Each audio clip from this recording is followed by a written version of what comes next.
विद्यार्थी मित्रांनो, मी professor Ravindra Deshmukh, director उन्नती करिअर काउन्सिलिंग सेंटर. ज्या विद्यार्थ्यांनी महाराष्ट्राची MST CET मॅथ ग्रुप घेऊन दिली होती व ज्या विद्यार्थ्यांनी इंजिनिअरिंग ऍडमिशनसाठी ऑनलाईन रजिस्ट्रेशन व डॉक्युमेंट व्हेरिफिकेशन ही प्रोसेस कंप्लीट केलेली आहे, अशा विद्यार्थ्यांसाठी आता पुढचं नोटिफिकेशन CET सेलनी हे डिस्प्ले केलेलं आहे की ज्यामध्ये आपल्याला पुढची जी काही ऍडमिशन प्रोसिजर आहे, ज्यामध्ये तुम्हाला ग्रेव्हियन्स पिरियड आहे, मेरिट लिस्ट आहेत आणि पुढच्या ज्या काही राऊंड्स, कॅप राऊंडचं जे शेड्यूल आहे ते त्यांनी या नोटिफिकेशन मध्ये डिस्प्ले केलेलं आहे आणि तेच आपल्याला या व्हिडिओमध्ये डिस्कस करायचं आहे की इथून पुढची इंजिनिअरिंग ऍडमिशनची जी काही प्रोसिजर असणार आहे त्याचं शेड्यूल काय असणार आहे व त्यासोबतच त्याचे नॉर्म्स काय असणार आहेत, first round, second round, third round, fourth राऊंडला जाण्याचे. तर चला आपण आता हा पूर्ण शेड्यूल्स आणि हे नॉर्म्स जाणून घेणार आहोत या व्हिडिओमध्ये. तर सर्वप्रथम ज्या विद्यार्थ्यांनी रजिस्ट्रेशन केलेलं आहे आणि त्यांना आणि डॉक्युमेंट व्हेरिफिकेशन झालेलं आहे, त्यांना कुठल्याच प्रकारचे प्रॉब्लेम्स नाही आहेत. परंतु ज्या विद्यार्थ्यांनी अद्यावतही रजिस्ट्रेशन केलं नसेल असे विद्यार्थी 19 तारखेपर्यंत ऑनलाईन रजिस्ट्रेशन करू शकतात व 20 तारखेला त्यांचं डॉक्युमेंट व्हेरिफिकेशन त्यांना करून घ्यावं लागणार आहे. त्यामध्ये मी तुम्हाला सांगितल्याप्रमाणे ई स्क्रुटनी म्हणजे ऑनलाईन प्रोसेस व फिजिकल मोड असे 2 मोड त्यांनी डॉक्युमेंट व्हेरिफिकेशनसाठी दिले होते. ते आपण याआधी पण आपल्या व्हिडिओमध्ये आणि ग्रुपमध्ये शेअर केलेले आहेत, समजावून सांगितलेले आहेत.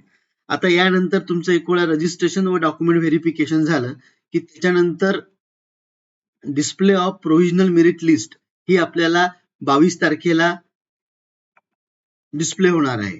आता प्रोव्हिजनल मेरिट लिस्ट म्हणजे काय, तर यामध्ये आपल्याला माहित होणार आहे की आपण जो काही डेटा टाकलेला आहे तो डेटा नुसार आपण ऑल ओव्हर महाराष्ट्रामध्ये कुठल्या स्थानावर आहोत, आपल्या कॅटेगरीमध्ये कुठल्या स्थानावर आहोत, आपल्या रिजनमध्ये कुठल्या स्थानावर आहोत आणि आपण जर गर्ल्स किंवा बॉईज अशा ग्रुपमध्ये असू तर मुलींमध्ये आपण कुठल्या स्थानावर आहोत आणि मुलांमध्ये कुठल्या स्थानावर आहोत हे आपल्याला या मेरिट लिस्टमध्ये समजणार आहे. म्हणजेच आपल्याला एक युनिक नंबर महाराष्ट्राच्या मेरिटमध्ये मिळणार आहे की आपण पूर्ण महाराष्ट्रामध्ये कुठल्या नंबरला येतो हे आपल्याला माहित होणार आहे आणि त्यानुसार मग आपल्याला पुढे जी आहे ती चॉईस फिलिंग करायची आहे.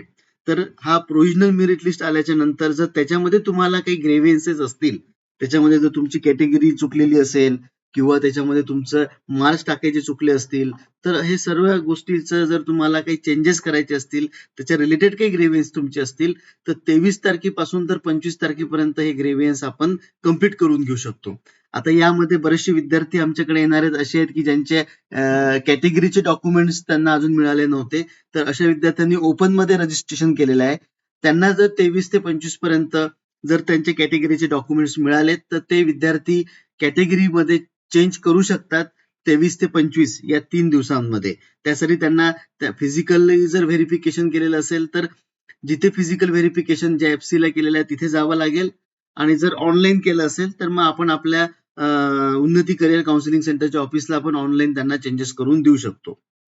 आता यानंतर 27 तारखेला 27/7 फायनल मेरिट लिस्ट डिस्प्ले होणार आहे की ज्या मेरिट लिस्ट हे आता फायनल असणार आहे. पूर्ण महाराष्ट्रामध्ये आपण कुठल्या रँकिंगला येतो हे आपल्याला 27/7 समजणार आहे. त्याचप्रमाणे 27/7 display of provisional category wise seat matrix for कॅपराऊंड 1. आता सीट मॅट्रिक्स म्हणजे काय, तर ऑल ओव्हर महाराष्ट्रामध्ये किती इंजिनिअरिंग कॉलेज आहेत आणि प्रत्येक इंजिनिअरिंग कॉलेजच्या सीट्स या कॅटेगरी वाईज कशा डिस्ट्रीब्यूट केलेल्या आहेत हे आपल्याला या सीट मॅट्रिक्स मध्ये समजते. म्हणजेच काय की या सीट मॅट्रिक्स मध्ये आपल्याला जर विशिष्ट कुठल्या सिटीमध्ये, जसं पुण्याला मॅक्झिमम विद्यार्थ्यांना ऍडमिशन घ्यायचे असते किंवा कोणाला नाशिकला घ्यायचं असेल किंवा कोणाला औरंगाबादला घ्यायचं असेल, तर आपल्याला ज्या विशिष्ट सिटीमध्ये ऍडमिशन घ्यायची असेल तर त्या सिटीमध्ये किती कॉलेजेस आहेत, प्रत्येक कॉलेजेसमध्ये किती ब्रांचेस आहेत व त्या ब्रांचेस वाईज कॅटेगरी वाईज त्याच्या किती किती सीट्स अवेलेबल आहे हे आपल्याला या सीट मॅट्रिक्सच्या माध्यमातून माहित होते. तर हे 27 तारखेला आपल्याला समजणार आहे. आणि एक वेळा काय सीट मॅट्रिक्स आली की त्याच्यानंतर मग मेन कॅप प्रोसेस ही सुरू होते, ज्यामध्ये यावर्षी 4 कॅप राऊंड होणार आहेत. त्यातला पहिला जो कॅप राऊंड आहे हा 28 तारखेपासून ते 30 तारखेपर्यंत होणार आहे. आता कॅपराऊंड म्हणजे काय, की आपल्याला जे इंजिनिअरिंगला ऍडमिशन घ्यायची आहे, तर ते इंजिनिअरिंगला ऍडमिशन घेण्यासाठी आपल्याला या कॅप प्रोसेसमध्ये पार्टिसिपेट करावं लागते आणि त्यामध्ये जे राऊंड 4 होतात, 1, 2, 3, 4, तर या राऊंडमध्ये आपल्याला आपले ऑप्शन्स हे तिथे एंटर करावे लागतात, की मला कुठले कुठले कॉलेजेस पाहिजेत, त्यातल्या कुठल्या कुठल्या ब्रांचेस पाहिजेत आणि त्याच्यातलं मला काय मिळू शकते, हे आपल्याला या कॅप प्रोसेसच्या माध्यमातून माहीत होऊ शकते आणि या कॅप प्रोसेस मधूनच आपल्याला कॉलेज अलॉट होते आणि तिथे जाऊन आपल्याला ऍडमिशन घ्यावी लागते. तर कॅपराऊंड 1 चं जे चॉईस फिलिंग आपल्याला करायचं आहे, ऑप्शन फॉर्म आपल्याला भरायचा आहे, तो 28, 29, 30 या 3 दिवसामध्ये भरायचा आहे. त्यात जे उन्नती करिअर काउन्सिलिंग सेंटरला रजिस्टर विद्यार्थी असतील अशा विद्यार्थ्यांना आपण 28 तारखेच्या आधीच 27 तारखेपर्यंतच त्यांच्या मार्कानुसार व त्यांच्या कॅटेगरीनुसार त्यांना सर्व ऑप्शन प्रेफरन्स लिस्ट, एक प्रोव्हिजनल प्रेफरन्स लिस्ट आपण त्यांना त्यांच्या मार्कानुसार व कॅटेगरीनुसार बनवून देणार आहोत. त्याच्यामध्ये आपण विद्यार्थ्यांसोबत चर्चा करून ती लिस्ट फायनल करणार आहोत फिजिकली आणि त्याच्यानंतर मग तुम्ही पाहिजे त्या कम्प्युटर सेंटरवर किंवा तुमच्या घरी लॅपटॉपवर ही ऑनलाईन पद्धतीने जी ऑप्शन फॉर्मची लिस्ट आहे ही फिलअप करू शकता. ती फिल कशी करायची त्याचा पण एक डिटेल्स व्हिडिओ आपण आपल्या ग्रुपमध्ये टाकणार आहोत. त्यामुळे जे विद्यार्थी उन्नती करिअर काउन्सिलिंग सेंटरला रजिस्टर आहेत अशा विद्यार्थ्यांना काहीच घाबरायची गरज नाहीये. त्यांची पूर्ण चॉईस फिलिंग किंवा त्यांची ऑप्शन फॉर्मची प्रेफरन्स लिस्ट ही त्यांना 28 तारखेच्या आधीच त्यांच्या हातामध्ये दिली जाणार आहे, व्हॉट्सअपच्या माध्यमातून किंवा प्रिंटआउट काढून. आणि त्याच्यात पण ज्या विद्यार्थ्यांना डाऊट्स असतील तर ते चर्चा करून ती लिस्ट आपण फायनल करून घेऊ शकतो. आणि एक वेळा काय लिस्ट फायनल झाली की त्यानंतर तुम्ही ऑनलाईन पद्धतीने कुठे पण इंटरनेट कॅफेला किंवा तुमच्या घरी पर्सनल कम्प्युटर असेल तर तिथे किंवा ज्यांना ऑफिसला यायचं असेल आपल्याला तर ऑफिसला असं तुम्हाला ही लिस्ट ऑनलाईन पद्धतीने टाकता येईल. मग एक वेळा काय तुम्हाला पाहिजे असणारे प्रेफरन्स ऑनलाईन पद्धतीने तुमच्या लॉग इन मधून ऑप्शन फॉर्म फिलअप केला की त्याच्यानंतर अलॉटमेंट येते ती 2 तारखेला. आता display of provisional allotment of CAP round 1 म्हणजे कॅपराऊंड 1 चं अलॉटमेंट डिस्प्ले हे 2 तारखेला 2/8 होणार आहे.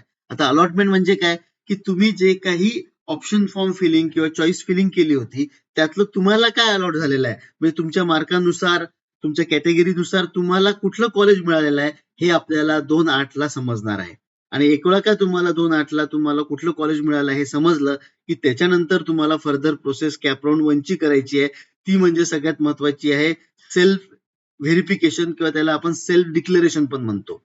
3 तारखेपासून तर 5 तारखेपर्यंत आपल्याला सेल्फ डिक्लेरेशन करायचं आहे, ज्यामध्ये तुम्ही भरलेले मार्क्स, तुमची कॅटेगरी, तुमचं जेंडर, तुमचं जे रिझर्वेशन स्पेसिफिकेशन स्पेसिफिकेशन आहे ते सगळं चेक करायचं आहे व त्याला सेल्फ डिक्लेरेशन करून टाकायचं आहे.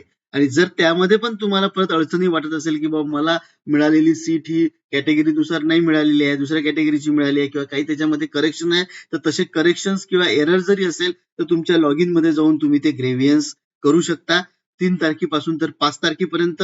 आणि ज्या ज्या विद्यार्थ्यांना मग आता या कॅपराऊंड 1 मध्ये अलॉटमेंट मिळालेलं आहे अशा विद्यार्थ्यांना सीट एक्सेप्टन्स करावं लागते व त्याची सीट एक्सेप्टन्सची 1,000 रुपये फीस भरावी लागते. आता त्याचे नॉर्म्स काय आहेत, तर कॅपराऊंड 1 मध्ये जर तुमचं कॅपराऊंड 1 चे ऑप्शन फॉर्म फिलिंग केली आणि त्याच्यामध्ये तुम्हाला पहिल्या नंबरच ऑप्शन मिळालं, म्हणजे कॅपराऊंड 1 मधलं पहिल्या नंबरचे तुम्ही ऑप्शन चॉईस फिलिंग मध्ये दिलं होतं तेच जर तुम्हाला मिळालं तर ते ऑटो फ्रीज होते व कंपल्सरी तुम्हाला त्या कॉलेजला ऍडमिशन घ्यावी लागते.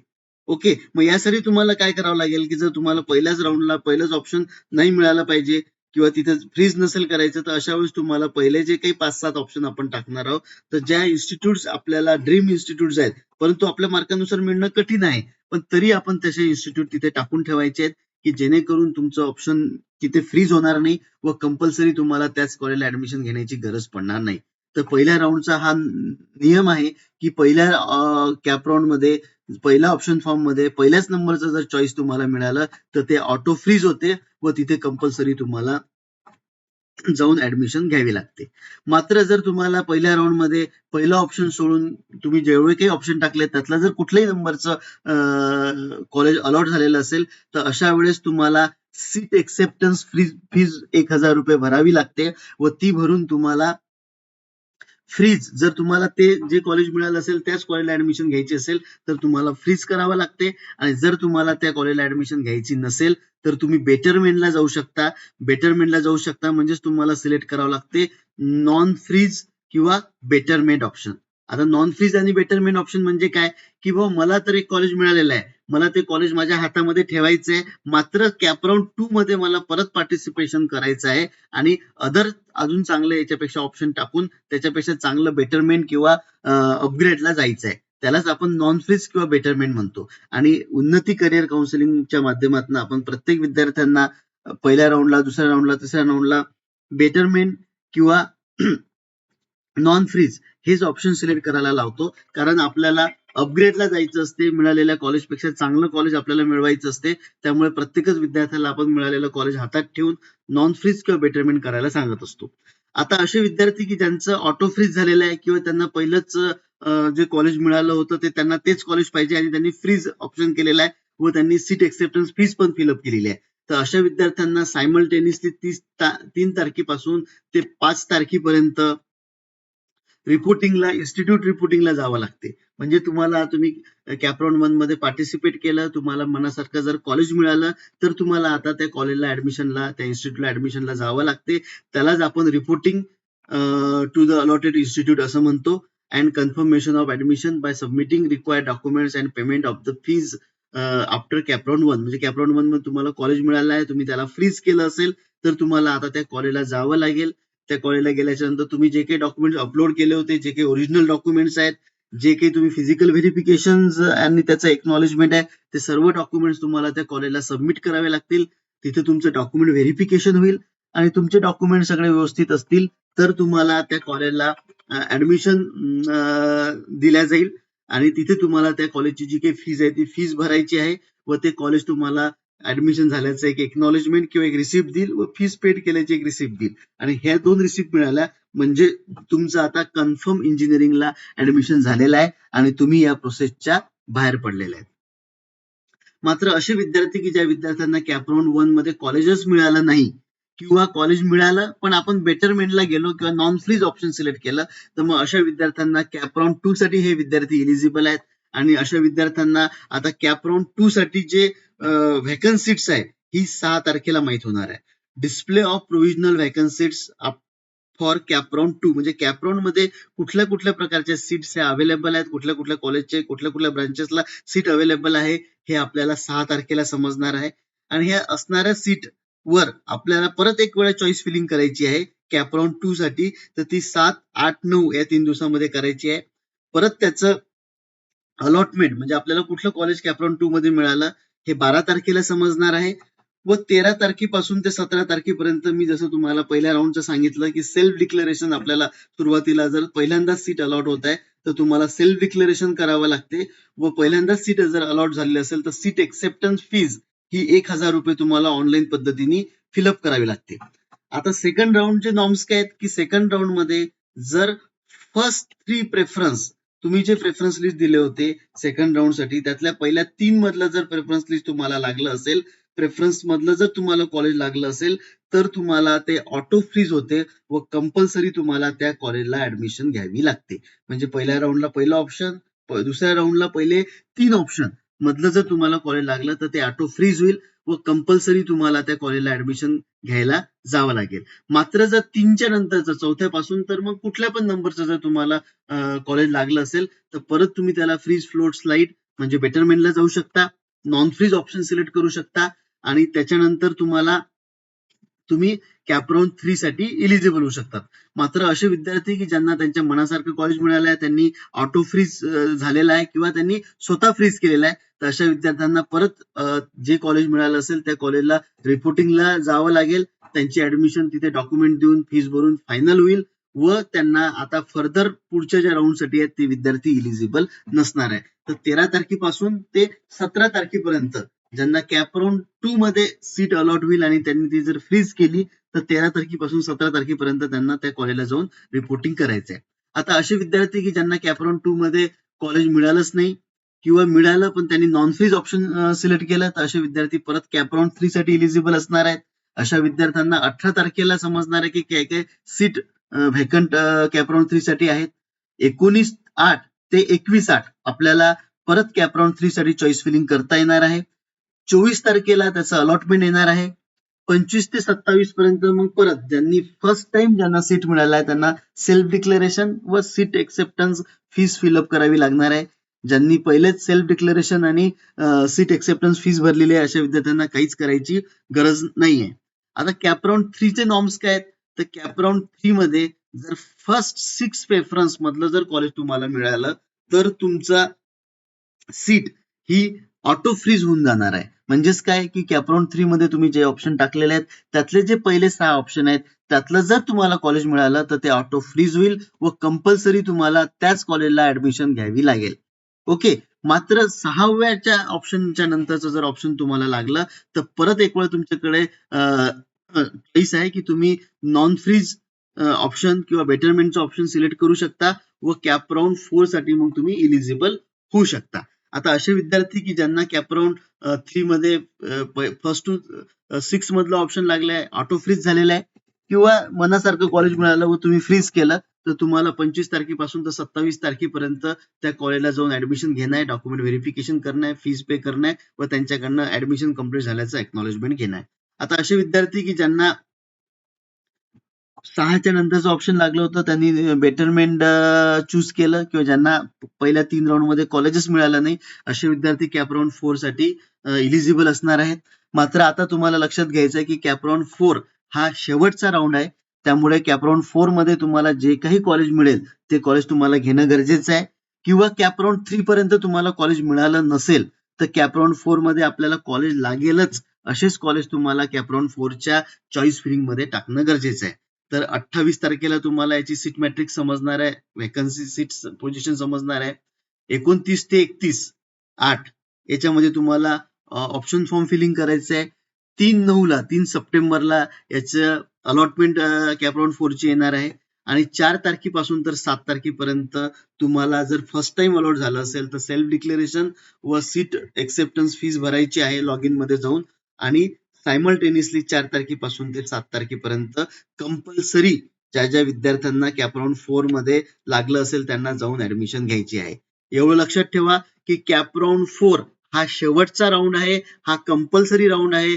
त्यामुळे ज्या विद्यार्थ्यांना कॅपराऊंड 4 मध्ये कॉलेज मिळेल त्या विद्यार्थ्यांनी कंपल्सरी कॅपराऊंड 4 मध्ये ऍडमिशन त्या कॉलेजला जाऊन घ्यायची आहे. ओके. आता याच्यानंतर कॅपराऊंड 4 मध्ये तुम्हाला कॉलेज मिळालं, तुम्ही कॉलेज घेतलं किंवा कॅपराऊंड 1, 2, 3 मध्ये कॉलेज मिळालं ते घेतलं आणि त्याच्यानंतर जर तुम्हाला स्पॉट राऊंडला किंवा इन्स्टिट्यूशनल लेवलला जायचं असेल तर तुम्ही जाऊ शकता. त्यासाठी तुम्हाला ज्या कॉलेजला ऍडमिशन घ्यायची आहे त्या कॉलेजच्या इन्स्टिट्यूशनल ज्यांना मॅनेजमेंटमध्ये ऍडमिशन घ्यायची आहे तर त्या विद्यार्थ्यांना सुरुवातीला online submission of option form आणि इन्स्टिट्यूशनल लेवल ऍडमिशनसाठी सेपरेटली ऑप्शन फॉर्म फिलअप करायचा आहे ज्यांना मॅनेजमेंटमध्ये जायचं असेल त्यांना. आणि